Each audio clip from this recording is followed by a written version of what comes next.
Hi Bigg Boss season 7. Actually season 7 എന്താണ് നമ്മളെ പഠിപ്പിച്ചത്, അല്ലെങ്കിൽ ബിഗ് ബോസ് എന്താ ഇത്രയും കാണാനുള്ള സംഗതിയാണോ എന്ന് വെച്ചാൽ കാണേണ്ട സംഗതി തന്നെയാണെന്ന് ഞാൻ പറയും. ആരെങ്കിലും ഇത് മിസ് ചെയ്യുന്നുണ്ടെങ്കിൽ നിങ്ങൾ യു ആർ മിസ്സിങ് എവറിത്തിങ് എന്ന് പറയും. ഇത് കാണണം, പ്രത്യേകിച്ച് ഇപ്പോഴും നടക്കുന്ന ഷോ മസ്റ്റായിട്ട് കാണണം. കാരണം സൗഹൃദങ്ങൾ, പ്രണയങ്ങൾ, ഇത് നിരസിച്ചാൽ, ഇത് എതിർത്താൽ, ഒരിടത്ത് പ്രണയം വേണ്ടടുത്ത് വേണ്ടാത്തടുത്ത് പറഞ്ഞാൽ, ഇങ്ങനെ കുറേ അധികം എഡ്യൂക്കേറ്റ് ചെയ്യുന്ന ഒരു സംഗതിയാണ് അത്. ചില വാഴ ജന്മങ്ങളെ നമ്മൾ അപ്രൂവൽ ചെയ്താൽ അതിലൊക്കെ വരുന്ന പ്രോബ്ലംസ് ആണ് അവിടെ കാണിക്കുന്നത്. അനുമോളെ ടാർഗറ്റ് ചെയ്തുകൊണ്ട് പുറത്തുനിന്ന് വന്ന് കയറിയവരെല്ലാവരും തന്നെ നല്ല രീതിയിൽ അനുമോളെടുത്ത് പോയി കിടന്ന് ചുരണ്ടുന്നുണ്ട്. ഒരു കാര്യം മനസ്സിലാക്കുക, ആ കുട്ടിയല്ല ആരെയും ടാർണിഷ് ചെയ്തത്, നിങ്ങൾ സ്വയം അങ്ങനെ ആയതാണ്. നിങ്ങൾ അവളെ പ്രൊവോക്ക് ചെയ്തു, അവളെ പിന്തുടർന്നു, അവളെ ആക്രമിച്ചു, അവളെ അടിക്കാൻ കയറുന്നതൊക്കെ പറഞ്ഞു. ശൈത്യ എന്ന പെണ്ണിൻ്റെ ഒരു മാറ്റമുണ്ടല്ലോ, അത് ഭയങ്കര വൾഗറായിട്ടാണ് എനിക്ക് ഫീൽ ചെയ്തത്. അത് പുറത്തിറങ്ങിയ ശേഷം പലയിടങ്ങളിൽ പൂച്ചയെ പോലെ നടക്കുന്നത് കണ്ടിട്ടുണ്ടായിരുന്നു. ഇവൾക്ക് നമ്മൾ അവസരം കൊടുത്തതാണ് തെറ്റു. സത്യത്തിൽ അനുമോളുടെ ഫാൻസ് ശൈത്യ ശരിക്കും പെരുമാറണമെന്നാണ് എനിക്ക് പറയാനുള്ളത്. വിടരുത് ഈ പെണ്ണിനെ, ഒരു കാരണവശാലും വിടരുത്, ക്ഷമിച്ചേ കൊടുക്കാൻ പാടില്ല. ഇനി ഇതിനകത്ത് പോയ ശേഷം ഇവർ രണ്ടുപേരും, പ്രത്യേകിച്ച് രഞ്ജിത്തും ആർ ജെ ബിന്നിയും ഇവളും പറഞ്ഞ ഒരു കാര്യമുണ്ട്. മെയിനായിട്ട് പറഞ്ഞിരിക്കുന്നത് അനീഷിൻ്റെ പ്രണയം, അനീഷിനെ അവൾ തകർത്ത് കളഞ്ഞു. അനീഷിൻ്റെ പ്രണയം നിഷേധിച്ചത് കൊണ്ട് ഭയങ്കരമായി തകർത്ത് കളഞ്ഞു. അനീഷിൻ്റെ കൈവിക്രിയകളൊക്കെ കാണിച്ച് അനീഷിനെ അട്രാക്ട് ചെയ്തു എന്ന് പറഞ്ഞാൽ ആർജയുടെ കാര്യം ഞാൻ പറയുന്നില്ല. വന്നപ്പോൾ തന്നെ അയ്യോ ഭയങ്കരമായിട്ട് കിടന്ന് തുള്ളി കളിച്ച് നമ്മുടെ നെവിൻ്റെ കൂടെ അവൾ കാണിച്ചത് കണ്ടില്ല. അപ്പോൾ ഒരു അർഹതയില്ല സംസാരിക്കാൻ. നിങ്ങൾ ശ്രദ്ധിച്ചാൽ മനസ്സിലാകും. ബിന്നി ഭയങ്കരമായിട്ട് അവൻ്റെ കൂടെ കിടന്നങ്ങ് മറിഞ്ഞ് കിഴിഞ്ഞ് ആർജെ ഒരു രക്ഷയില്ലായിരുന്നു. എന്താ അങ്ങനെ ചെയ്യുന്നേ, എന്തിനാ അങ്ങനെ ചെയ്യുന്നേ? അപ്പം നിങ്ങൾക്ക് ചെയ്യാൻ കുഴപ്പമില്ലല്ലേ? അപ്പം നിങ്ങൾക്ക് ആ സൗഹൃദം, അതായത് പ്രണയത്തിലേക്ക് മാറുന്നു, പ്രണയം നിരസിക്കുന്നു, അതിനുശേഷം സൗഹൃദം മുന്നോട്ട് കൊണ്ടുപോകുന്നു, അതൊന്നും ഒരു കുഴപ്പവുമില്ല. അവർ കുറച്ച് എക്സ്ട്രാ ഓർഡിനറി പീപ്പിളാണ്, അതുകൊണ്ട് അവർക്കത് പറ്റത്തില്ല എന്ന് പറയുന്നത് എന്തടിസ്ഥാനത്തില്ല. അതുപോലെ രഞ്ജിത്ത് കയറി വന്ന ഉടനെ അവൻ്റെ അടുത്ത് ചോദിക്കുന്നു, കൃഷിക്കാരനല്ലേ വിത്തിറക്കാന്ന് വിചാരിച്ചു. എന്ത് വൾഗറാണ് ഇയാളെ ചിന്താധാര എന്ന് ആലോചിച്ച് നോക്കൂ.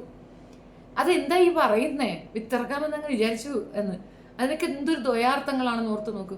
അതായത് അനീഷിനെ നന്നായിട്ട് അങ്ങോട്ട് പിടിക്കുന്നുണ്ട്, പക്ഷെ അനീഷിന് ഒരു കാര്യം പിടികിട്ടി. അയാൾ ഇങ്ങനെ ഒരു കാര്യം സൂചിപ്പിച്ചത് എത്രത്തോളം വലിയ പ്രശ്നമാണ് എന്നുള്ളത് അയാൾക്ക് പിടികിട്ടി എന്നുള്ളതാണ്.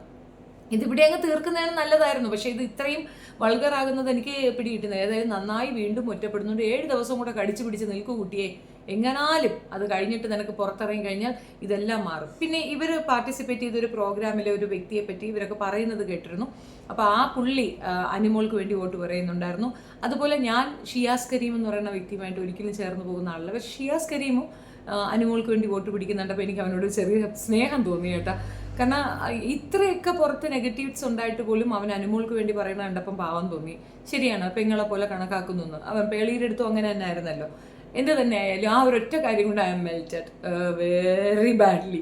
എനിവേ, ഈ പറയുന്ന ആള് പറഞ്ഞ ഒരു വീഡിയോ, അതായത് അനുമോൾക്ക് വേണ്ടിയിട്ട്, ഒരു പ്രിപ്പയർഡ് ചെയ്തൊരു ഷോയോ മറ്റോ ആണ്. ഞാനത് കണ്ടിട്ടില്ല കേട്ടോ, എനിക്ക് അങ്ങനെ അതിൻ്റെ ചെറിയ ഇതൊക്കെ കണ്ടിട്ടുള്ളൂ. അപ്പോൾ അതിനകത്തൊരു വ്യക്തിയെ പറ്റി പറയുന്നുണ്ട്, അയാളുടെ ജീവിതം അവൾ തകർത്തു എന്ന് ശൈത്യ പറയുന്നുണ്ട്. അപ്പോൾ ഒരു പെണ്ണിനൊക്കെ വന്നിരുന്നങ്ങ് ടാർണിഷ് ചെയ്യണ്. അതായത് ശൈത്യ വന്ന് പറയുന്നത് കേട്ടതൊന്നും ഈ ബിഗ് ബോസിലെ എല്ലാ പ്രശ്നത്തിനും കാരണം, ബിഗ് ബോസ് എന്ന ഷോ തന്നെ നശിക്കാൻ കാരണം, അല്ലെങ്കിൽ ബിഗ് ബോസിലെ ഓരോ വ്യക്തികളും പുറത്തേക്ക് പോകാൻ കാരണം മുഴുക്ക അനുമോളാണെന്നാണ് പറഞ്ഞു വരുന്നത്. ഒരിക്കലുമല്ല. നിങ്ങൾക്കൊക്കെ ഈസി ആയിട്ട് അവളെ അങ്ങോട്ട് അടിക്കാമെന്ന് തോന്നി, നിങ്ങളെല്ലാവരും എല്ലാം കൂടെ അവളുടെ തലയിൽ കയറി. ഇതിനകത്ത് അനുമോളുടെ ഭാഗം എന്താണെന്ന് അറിയാമോ? അതിനു മുമ്പ് നമുക്ക് തങ്കച്ചൻ്റെ വീഡിയോ ഒന്ന് കാണാം.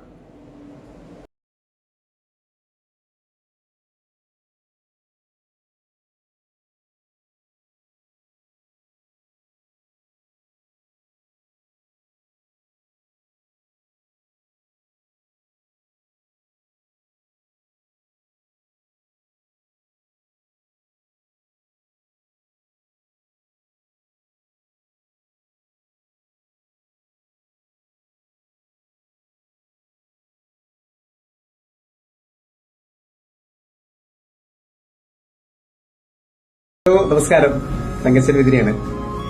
അങ്ങനെ ബിഗ് ബോസ് സീസൺ 7 ഫൈനലിലെത്തിയിരിക്കുകയാണ്. നമ്മളെ പ്രിയ കൂട്ടുകാരിയും ഫൈനലിലെത്തിയിരിക്കുകയാണ്.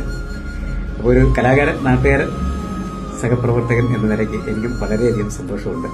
അനുമോള് കപ്പ് മേടിക്കണമെന്ന് പ്രിയപ്പെട്ട അനുമോളുടെ പ്രേക്ഷകർ ആഗ്രഹിക്കുന്നത് പോലെ ഞാനും ആഗ്രഹിക്കുന്നു. ഇനി നമുക്ക് അനുമോളുടെ വിഷയത്തിലേക്ക് വരാം. അയാൾ പറയുന്നു അയാൾക്ക് അയാളുടെ ജീവിതത്തിൽ ഒരു പ്രശ്നം ഉണ്ടാക്കിയിട്ടില്ല, അയാൾക്ക് അത്രത്തോളം ഇഷ്ടമാണ് ആ പെൺകുട്ടി എന്നാണ് അയാൾ പറയുന്നതിന്റെ അർത്ഥം തന്നെ. ഇനി അതിന്റെ അർത്ഥതലങ്ങളിലേക്ക് ഞാൻ പോകുന്നില്ല, ഇതൊക്കെ നുണയാണെന്ന് പറയാൻ വേണ്ടിയിട്ട് മാത്രം ഞാൻ ചേർത്ത് വെച്ചൊരു വീഡിയോ ആണ്, അതവിടെ നിൽക്കട്ടെ. ഇവർക്കൊക്കെ ഇങ്ങനെ ഒരു അവസ്ഥ ഉണ്ടാക്കി കൊടുത്ത അനുമോളാണ്. നമ്മൾ ചിലയിടങ്ങളിൽ കുറച്ച് ഹമ്പിൾ ആകുന്നത് കുറയ്ക്കണം.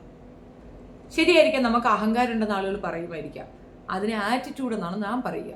ആ ആറ്റിറ്റ്യൂഡ് നമുക്ക് ഉണ്ടായിരിക്കണം. ചിലർ പറയുക അവരോട് സംസാരിക്കാൻ കൊള്ളത്തില്ല, അവരോട് സംസാരിച്ചാൽ അവർ ഭയങ്കരമായിട്ട് ദേഷ്യപ്പെടും എന്ന് പറയും. ആ ദേഷ്യം നല്ലതാണ്. എല്ലാവരും എന്നോട് ചോദിക്കുന്ന ഒരു കാര്യമാണ്, മെയിനായിട്ട് നമ്മളെ കോൾ ചെയ്യുമ്പോഴത്തേക്ക് ഞാൻ ഭയങ്കര കൊഞ്ചലൊക്കെ ആണെങ്കിൽ ഞാൻ കട്ട് ചെയ്ത് കളയും, എനിക്കൊന്നും കേൾക്കണ്ട. എത്ര ഇമ്പോർട്ടൻ്റ് കാര്യമാണ് ഡയറക്റ്റ് ഇത്, ഞാൻ ഇന്ന ആളാണ് ഇതാണ് എന്ന് പറഞ്ഞാൽ മാത്രമേ സംസാരിക്കൂ, അല്ലെങ്കിൽ ഞാൻ കട്ട് ചെയ്യും, എനിക്കൊന്നും കേൾക്കണ്ട. അത് ചിലർ പറയും അഹങ്കാരമാണ്, അത് അഹങ്കാരമല്ല, എൻ്റെ സേഫ്റ്റിയാണ്. നമ്മൾ കുറച്ച് വഴിഞ്ഞ് തൊഴിഞ്ഞ് ഇവള് വളയും, പിന്നെ അടുത്ത ആ സംസാരമായിരിക്കും, പിന്നെ അത് ഖണ്ഡിക്കാൻ നമ്മൾ സംസാരിക്കേണ്ടി വരും.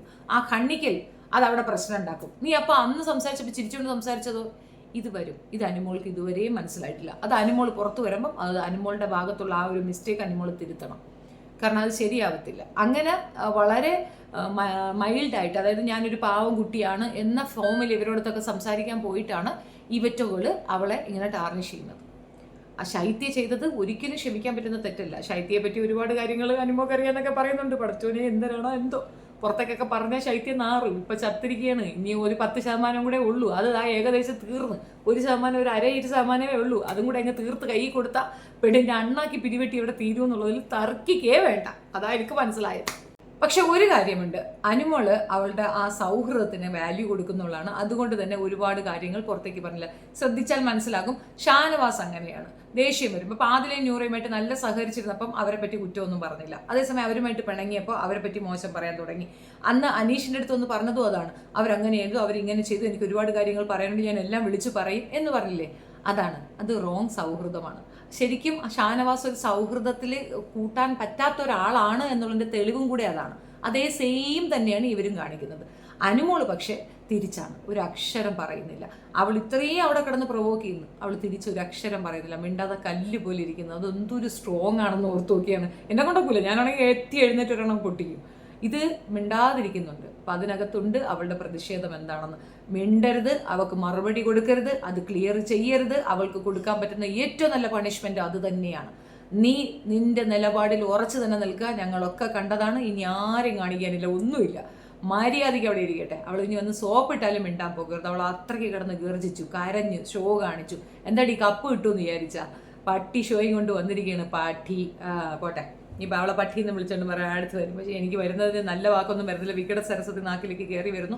സോ ഇനി കൂടുതൽ ഇരുന്ന് പറഞ്ഞു കഴിഞ്ഞാൽ കൂടുതൽ വികട സരസ്വതി നാക്കിലേക്ക് വരും. ഇതിനെയൊക്കെ പിടിച്ച് വാങ്ങിച്ച് 2 പാവോട പൊക്കി പച്ച ഇറക്കിൽ വെച്ച് ചന്തിയിൽ പ്ലാച്ചി പ്ലാച്ചി പ്ലാച്ചി എന്ന് കൊടുക്കണം. അതാണ് ചെയ്യേണ്ടത്. ആ പെങ്കൊച്ചിനോട് എന്തൊരു അസൂയാണ് വിട്ടവർക്ക്, കഷ്ടമൊന്നുമില്ല. എന്താ പറയുക? നിങ്ങളുടെ അഭിപ്രായം കമൻറ്റ് രേഖപ്പെടുത്തുക. വീഡിയോ ഇഷ്ടപ്പെടുകയാണെങ്കിൽ ലൈക്ക് ചെയ്യണം, ഷെയർ ചെയ്യണം.